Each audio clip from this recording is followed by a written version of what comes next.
Hello friends, welcome back to our channel SG Gupta. दोस्तों, audit season start हो चुका है एंड मेरी तरह आपने भी अपनी चेकलिस्ट बना ली होगी ऑडिट के लिए कि आप क्या क्या चेक करने वाले हैं एक बार आप ऑडिट शुरू करते हैं तो। लेकिन आज इस वीडियो में मैं बताने वाली हूँ कि मैं चेकलिस्ट को किस तरीके से यूज करती हूँ with the help of pictures.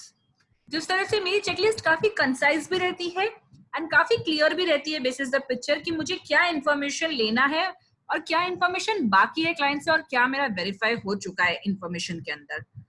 दोस्तों, अगर आपको ये वीडियो का थॉट अच्छा लग रहा हो तो प्लीज इस वीडियो को लास्ट तक देखिए ताकि आप जान सके पूरी डिटेल्स। एंड इस वीडियो को जरूर लाइक कीजिए, ज्यादा से ज्यादा लोगों के साथ शेयर कीजिए और हाँ, हमारे चैनल को सब्सक्राइब करना नहीं भूलिएगा। ये मैंने एक चेकलिस्ट बना ली है ऑडिट के लिए जिसमें मैंने sales invoice, purchase invoice, journal, bank balance, cash balance और स्टॉक बैलेंस लिख लिया। अगर मैंने वो वाउचर्स मुझे मिल गए हैं जो मतलब मेरे कस्टडी में आ चुके हैं या फिर एटलीस्ट हमें रिसीव कर लिए हैं, तो इसे मैं सीन के बदले मैं रिसीव्ड लिख देती हूँ। मैं रिसीव्ड पे टिक कर दूंगी। अगर मैंने इनका ऑडिट कर लिया है या वेरीफाई कर लिया है, मैं वेरिफिकेशन पे कर दूंगी। अगर आपने कोई ऑब्जर्वेशंस देखे या फिर जहां पर आपको कंफ्यूजन है या फिर आपको कंफर्म करना है अपने सीनियर के साथ, तो आप अप्रूव्ड करके भी एक कॉलम बना सकते हैं एंड उस पे भी कर सकते हैं टिक मार्क। तो जैसे ही मैंने रिसीव कर लिया कोई इनवॉइस, मैं यहाँ पर एक टिक कर दूंगी। वेरीफाई करने के बाद यहाँ टिक, और अप्रूव कराना है मेरे सीनियर से तो यहाँ टिक करा दूंगी। अब देखते हैं इसमें पिक्चर्स कैसे इंसर्ट कर सकते हैं। जब भी आप कुछ एक्सेल में यूज करते हैं, आप क्या फॉन्ट स्टाइल यूज करते हैं वो डिसाइड करता है कि आप क्या लिखना चाहते हैं या क्या डिस्प्ले होगा। फॉर एग्जाम्पल, अगर मैं यहाँ एक छोटा ए लिखती हूँ तो ये देखिए एक ए यहाँ पर आ रहा है, बट वही में जो उसकी फॉन्ट स्टाइल कैलिब्री है, बट अगर वही चीज मैं वेबडिंग्स में ले लेती हूँ, जैसे मान लीजिए ये देखिए वेबडिंग्स एक ऐसा फॉन्ट है एक्सेल में जो जिसका आउटपुट एक पिक्चर होता है, तो ये ऑटोमेटिकली एक टिक मार्क बन गया है। अगर मान लीजिए मैंने रिसीव कर लिया है तो मैं यहाँ पर ए लिख दूंगी। मैंने फॉन्ट स्टाइल पहले ही इन बॉक्सेस की चेंज करके वेबडिंग्स कर दी है, तो ये देखिए टिक मार्क आ गया। ए का मतलब टिक मार्क है वेबडिंग्स फॉन्ट स्टाइल में, तो यहाँ जैसे ही मैं ए लिखूंगी टिक मार्क आ जाएगा। इट इज इम्पोर्टेंट आप किस तरीके से भी लिख रहे हैं वो भी मैटर करता है। जैसे मान लीजिए यहाँ पर मैंने छोटा ए लिखा है तो ये टिक मार्क है, बट वहीं अगर मान लीजिए मैं बड़ा ए लिखती हूँ तो मेरा फॉन्ट स्टाइल वेबडिंग्स के हिसाब से कुछ और बन जाता है। तो आप किस तरीके से लिख रहे हैं ये भी इंपॉर्टेंट है। मैं इसे हटाकर ए कर देती हूँ फिर से। मैं यहाँ पर चलिए एक टेबल भी बना देती हूँ जो मुझे बताएगा कि मैं क्या अल्फाबेट यूज करूं तो उसका आउटपुट क्या होगा वेबडिंग्स में। तो यहाँ पर मेरा छोटा अल्फाबेट ए है, वही चीज अगर मैं वेबडिंग्स में करती हूँ तो वो एक टिक मार्क बन जाता है। मैं ये हटाती हूँ यहाँ से ताकि आपकी टेबल क्लियर दिखे। अब ये तो था अगर मैंने रिसीव कर ली है तो। अगर मान लीजिए मैंने रिसीव नहीं की है तो मैं यहाँ पर मैं ये पूरे टेबल का फॉन्ट पहले चेंज कर देती हूँ ताकि इजी रहेगा हमारे लिए। मैं जो चाहे सकती। अब मान लीजिए परचेज इनवॉइस है, मैंने इसे रिसीव नहीं किया है तो मैं यहाँ पर आर लिख दूंगी। आर बेसिकली क्रॉस मार्क के लिए, यानी कि मैंने रिसीव नहीं किया है। तो जब भी अगर आपको टिक मार्क के बदले क्रॉस करना है आप ए के बदले आर लिखेंगे। मैं ये टेबल में से यहाँ पर भी डाल देती हूँ।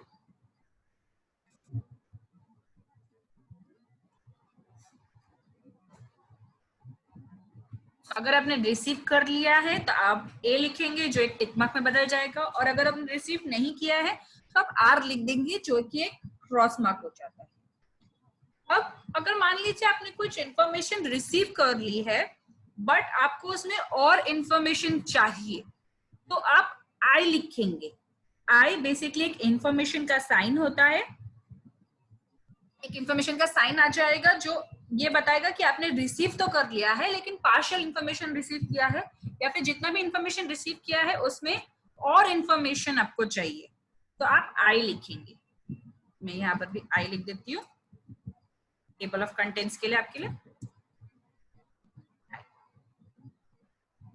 तो इस तरीके से आप उसको आगे चेक करते जाएंगे। अब मान लीजिए यहीं पे जैसे मैंने आपको कहा कि मैंने रिसीव कर लिया है तो मैंने टिक कर दिया, मैंने वेरीफाई भी कर दिया, उसे टिक कर दिया, और ऐसा कोई पॉइंट नहीं है जहां पर मुझे मेरे सीनियर की अप्रूवल चाहिए, तो मैं यहाँ पर इसे स्ट्राइक ऑफ या फिर डिस्प्ले से हटा दूंगी कि ये चीज एप्लीकेबल नहीं है, तो मैं ये एन कर दूंगी। एन से क्या होगा, एक ब्लैक कलर का छोटा सर्कल आ जाएगा जो मुझे बताएगा कि ये चीज तो एप्लीकेबल नहीं है, यानी कि कोई पॉइंट डिस्प्यूट में नहीं है, सभी चीजें प्रॉपर है, मुझे इस पॉइंट्स पे मेरे सीनियर की अप्रूवल लेने की जरूरत नहीं है। तो इन से एक छोटा डॉट आ जाएगा। ये देखिए मैंने यहाँ पर टेबल ऑफ, मैं जैसे जैसे आपको अल्फाबेट्स बता रही हूँ मैं इसे टेबल ऑफ कंटेंट में भी डालते जा रही हूँ ताकि आपको ध्यान रहेगा और आप ये टेबल देख के आगे अपने ऑडिट में यूज कर सकते हैं। अब इसी में मैं और एक ऐड कर रही हूँ, जैसे स्टॉक है, आपको नहीं पता आपके क्लाइंट के केस में स्टॉक एप्लीकेबल होगा कि नहीं होगा, हो सकता है एप्लीकेबल हो सकता है नहीं, तो आप चाहिए तो अब मैंने अगर क्रॉस मार्क यूज किया है तो क्रॉस मार्क का मतलब क्या है कि मुझे नहीं मिला, लेकिन अगर एप्लीकेबल है या नहीं है आप उसमें कंफ्यूज्ड है तो आप यहाँ पर एस लिखेंगे। एस का मतलब क्या है, क्वेश्चन मार्क।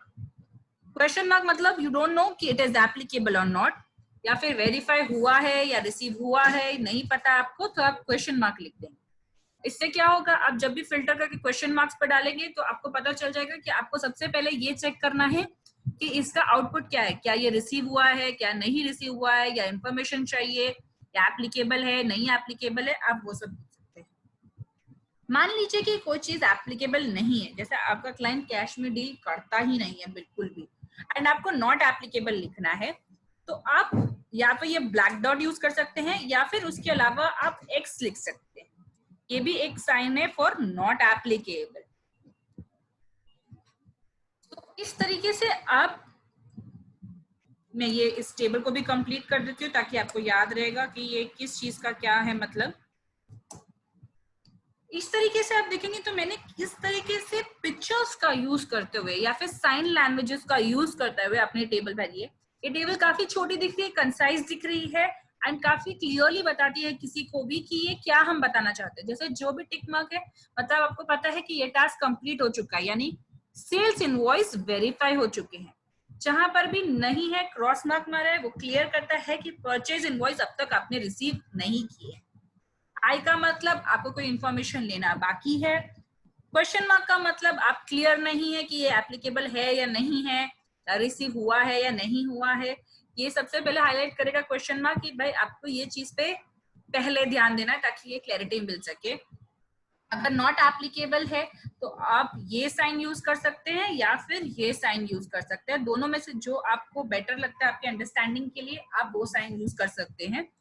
आप ऑलरेडी जब आप अपने किसी टीममेट के साथ काम कर रहे हैं, ये आपका स्टाइल है काम करेगा। जैसे मैं तो क्या करती हूँ, जब मैं चेकलिस्ट बनाती हूँ मैं ऑलरेडी इतने पोर्शन का फॉन्ट पहले ही चेंज कर देती हूँ एंड बाजू में टेबल ऑफ कंटेंट दे देती हूँ जो मुझे हेल्प करती है कि जो भी उस टेबल को भर रहा हो या जो भी उस चेकलिस्ट को भर रहा हो वो ये टेबल ऑफ कंटेंट्स देख के जो एप्लीकेबल है वो चीज को यहाँ पर भरे। जैसे अगर मान लीजिए मेरे टीममेट को परचेज इनवॉइस मिल चुका है तो वो ये देखेगा कि यार यहाँ पे तो क्रॉस मार्क मारा है जबकि उसे रिसीव हो चुका है। टेबल ऑफ कंटेंट्स पे जाएगा देखेगा ए का मतलब टिक मार्क है तो यहाँ पर क्रॉस मार्क का हटाकर वो टिक मार्क कर देगा।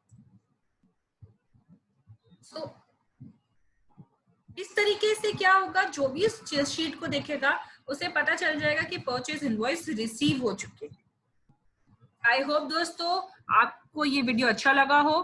आई होप आपके ये ऑडिट सीजन में काम आए एंड इस तरह से पिक्चर्स यूज करके आप काफी कंसाइज चेकलिस्ट बना सकते हैं जो क्लियर भी रहती है कि आप क्या बोलना चाहते हैं एंड जो भी इसे देखे उसे काफी एकदम टू द पॉइंट समझे कि आप क्या बोलना चाहते हैं।